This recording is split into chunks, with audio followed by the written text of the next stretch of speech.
ओकीकू एक ऐसी डॉल जिसके जरिए एक आत्मा पुनर्जन्म को हासिल करना चाहती है। ओकीकू दुनिया की एक डरावनी और श्रापित गुड़िया है। ये एक ऐसी डॉल है जिसकी कहानी बहुत ज़्यादा डरावनी है लेकिन सत्य है। ये एक ऐसी डॉल है जो दिखने में बेशक बेजान गुड़िया की तरह है, लेकिन इस गुड़िया में ऐसे बदलाव देखने को मिल रहे हैं जो किसी जिंदा इंसान में होते हैं। ये एक ऐसी डॉल है जो धीरे धीरे जीवित हो रही है।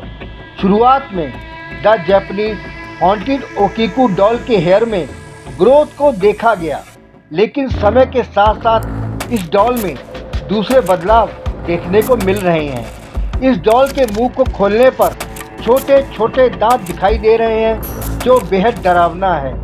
इस डॉल के श्रापित होने के पीछे एक लड़की की कहानी है जिसकी मौत छोटी सी उम्र में हो गई थी। पैरानॉर्मल इन्वेस्टिगेशन एक्सपर्ट एंड घोस्टबस्टर की माने तो जो भी हॉन्टेड ओकीकू डॉल के प्रभाव में आता है उसे डरावने सपने आने शुरू हो जाते हैं। ओकीकू की कहानी के अनुसार ये गुड़िया 1918 में एक समुद्री प्रदर्शनी के लिए साप्पोरो की यात्रा के दौरान इकिची सुजुकी नाम के एक 17 वर्षीय लड़के ने खरीदी थी।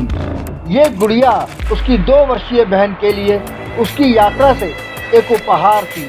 जब इसे शुरू में खरीदा गया तो इस गुड़िया की हेयर स्टाइल ओकप्पा यानी कि बॉब कट के समान थी जो जापानी गुड़ियों पर लोकप्रिय है। ओकीकू को अपनी नई गुड़िया बहुत पसंद थी और ये उस छोटी लड़की की साथी के रूप में तब तक काम करती रही जब तक कि 3 साल की उम्र में ठंड जैसी बीमारी से उसकी अचानक मृत्यु नहीं हो गई।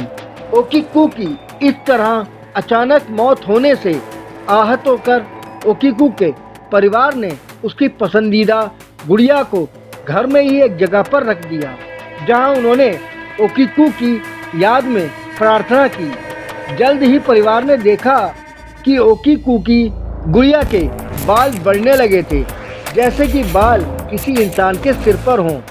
परिवार ने निष्कर्ष निकाला कि ओकीकू की बेचैन आत्मा जो इतनी कम उम्र में मर गई अब उसकी प्यारी गुड़िया के अंदर थी। गुड़िया 1938 तक ओकीकू के परिवार के पास रही और अंत में मंदिर में इस श्रापित डॉल को भेजा गया, जहाँ पर शुद्धिकरण की कई क्रिया को पूरा किया गया, लेकिन किसी भी पूजा का इसके ऊपर कोई असर नहीं पड़ा। वहाँ के लोगों का मानना है कि समय के साथ हॉन्टेड ओकीकू डॉल जिंदा हो रही है।